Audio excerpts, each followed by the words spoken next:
Hello, hello mga karuba!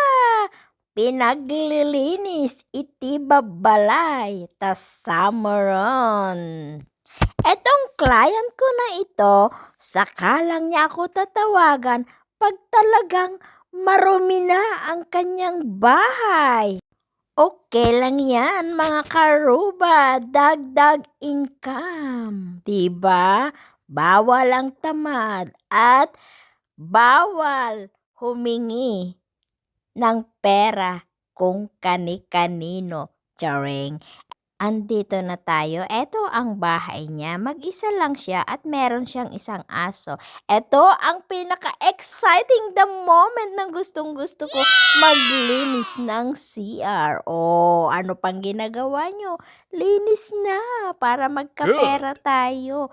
So, 4 hours and a half kong lilinisan yung bahay na yan, mga karuba.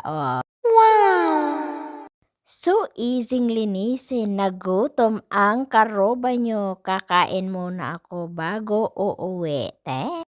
Hello, hello mga karoba! Pinaglilinis iti babalay ta samaron. Etong client ko na ito, sakalang niya ako tatawagan pag talagang marumi na ang kanyang bahay.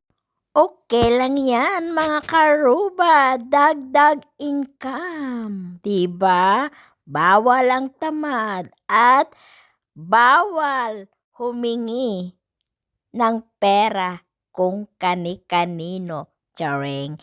Andito na tayo. Ito ang bahay niya. Mag-isa lang siya at meron siyang isang aso. Ito ang pinaka-exciting the moment na gustong-gusto ko maglinis ng CR. Ano pang ginagawa nyo? Linis na para magkapera tayo. So, 4 hours and a half kong lilinisan yung bahay na yan, mga karuba. So easing linisin, nagutom ang karoba nyo. Kakain muna ako bago uuwi.